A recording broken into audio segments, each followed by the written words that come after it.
Welcome to food tag. ചോറൊക്കെ ബാക്കി വന്നിട്ടുണ്ടെങ്കിലുണ്ടല്ലോ ഉണ്ടാക്കാൻ പറ്റിയ നല്ലൊരു അടിപൊളി വെറൈറ്റി റൈസുമായിട്ടാണ് വന്നിരിക്കുന്നത്. ഇത് സ്കൂളിൽ കൊടുത്തു വിടാനും ഓഫീസിൽ കൊണ്ടുപോകാനും പിന്നെ ബാച്ചിലേഴ്സിന് പോലും വളരെ ഈസി ആയിട്ട് എളുപ്പത്തിൽ അധികം സമയം എടുക്കുകയില്ല കേട്ടോ ഇത് ഉണ്ടാക്കാനായിട്ട്. അപ്പോൾ എല്ലാവരും ട്രൈ ചെയ്ത് നോക്കുക. അധികം ചേരുവകളുടെ ആവശ്യമില്ല. വീഡിയോയിലേക്ക് പോകുന്നതിന് മുമ്പായിട്ട് നമ്മുടെ ചാനൽ ആരെങ്കിലും പുതുതായിട്ട് കാണുന്നുണ്ടെങ്കിൽ പ്ലീസ് ഒന്ന് സബ്സ്ക്രൈബ് ചെയ്ത് നമ്മുടെ ചാനലൊന്ന് സപ്പോർട്ട് ചെയ്യാൻ പറയുക കേട്ടോ. നിങ്ങളുടെ എല്ലാവരുടെയും സപ്പോർട്ട് എനിക്ക് അത്യാവശ്യമാണ്. ആദ്യം ഒരു പാൻ വെച്ചിട്ട് അതിലേക്ക് 1.5 ടേബിൾ സ്പൂൺ ഓയിൽ ഒഴിച്ചു കൊടുക്കുക. ഞാനിവിടെ വെളിച്ചെണ്ണയാണ് കേട്ടോ ഉപയോഗിക്കുന്നത്. ഇനി ഇതിലേക്ക് 2 ടേബിൾ സ്പൂൺ കപ്പലണ്ടി ഇട്ട് കൊടുക്കുകയാണ്. ഇത് വറുത്തതായതുകൊണ്ട് ഞാൻ അധികം നേരം ഇട്ട് വറുക്കണില്ല കേട്ടോ. ഇനി ഇതിലേക്ക് 1 ടീസ്പൂൺ കടുക് ഇട്ട് കൊടുക്കുക. കടുക് നന്നായിട്ട് പൊട്ടി വന്ന ശേഷം അതിലേക്ക് 1 ടീസ്പൂൺ കടലപ്പരിപ്പ്, 1 ടീസ്പൂൺ ഉഴുന്നുപരിപ്പ്. ഇനി ഇതിലേക്ക് ഒരു വലിയ സവാള അല്ലെങ്കിൽ 2-3 മീഡിയം സൈസിലുള്ള സവാള പൊടിയായിട്ട് മുറിച്ചതും, 2 പച്ചമുളക് പൊടിയായി മുറിച്ചതും, 1 കപ്പലമുളക് 2ആയി പൊട്ടിച്ചിട്ട് കൊടുക്കുകയാണ്. കുറച്ച് കറിവേപ്പില, പിന്നെ 1/2 ടീസ്പൂൺ കായപ്പൊടി. ഇതെല്ലാം കൂടെ ചേർത്ത് നന്നായിട്ടൊന്ന് സോട്ട് ചെയ്തെടുക്കുക.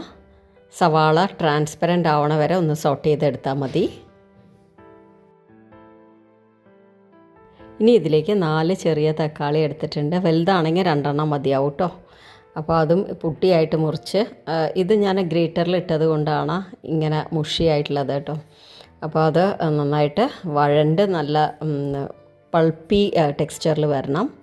അപ്പോൾ അതിനായിട്ട് കുറച്ച് നേരം അടച്ച് വയ്ക്കാം.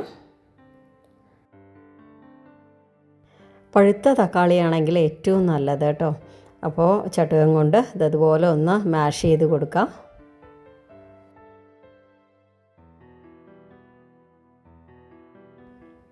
ഇനി ഇതിലേക്ക് 1/2 ടീസ്പൂൺ മഞ്ഞൾപ്പൊടി, 1 ടീസ്പൂൺ മുളക് പൊടി. എരിവ് നിങ്ങളുടെ ഇഷ്ടത്തിനനുസരിച്ച് ചേർക്കാം. വീണ്ടും നന്നായിട്ടൊന്ന് സോട്ട് ചെയ്യുക, ഇതിൻ്റെ പച്ചവാസന ഒന്ന് പോണ വരെ. അതിന് ശേഷം ഞാനിവിടെ 1.5 കപ്പ് ചോറാണ് ഇട്ട് കൊടുക്കുന്നത്. പിന്നെ ഇതിലേക്ക് 1 ടേബിൾ സ്പൂൺ സാമ്പാർ പൊടി ഇട്ട് കൊടുക്കുക. ആവശ്യത്തിനുള്ള ഉപ്പും, പിന്നെ ഏറ്റവും അവസാനമായിട്ട് കുറച്ച് മല്ലിയിലയും കൂടെ ഇടുകയാണെങ്കിൽ അത്രയും നല്ലത്. ഇനി ഇതെല്ലാം കൂടെ ഹൈ ഫ്ലെയിമിലിട്ടിട്ട് നന്നായിട്ടൊന്ന് ടോസ് ചെയ്തെടുക്കണം. ഇത്രയേ ഉള്ളൂ പരിപാടി.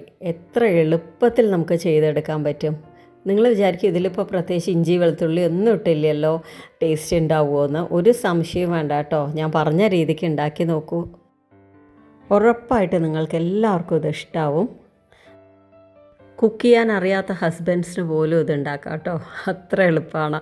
ഒരു നേരം വൈഫ് ഈ വീട്ടിലില്ലെങ്കിലോ അല്ലെങ്കിൽ സുഖമില്ലാതിരിക്കുകയൊക്കെ ചെയ്യണ സമയത്ത് ഉണ്ടാക്കി കൊടുക്കാവുന്നതേ ഉള്ളൂ. അപ്പോൾ വീഡിയോ ഇഷ്ടമായിട്ടുണ്ടെങ്കിൽ ലൈക്ക് ചെയ്യുക, കമൻറ്റ് ചെയ്യുക, ഫ്രണ്ട്സ് ഫാമിലിക്കൊക്കെ ഷെയർ ചെയ്ത് കൊടുക്കുക. ആദ്യമായിട്ട് കാണുന്നവർ സബ്സ്ക്രൈബ് ചെയ്യാൻ മറക്കണ്ട കേട്ടോ. അപ്പോൾ ഇത്രയേ ഉള്ളൂ. നാളെ വേറൊരു വീഡിയോ ആയിട്ട് കാണാം. താങ്ക്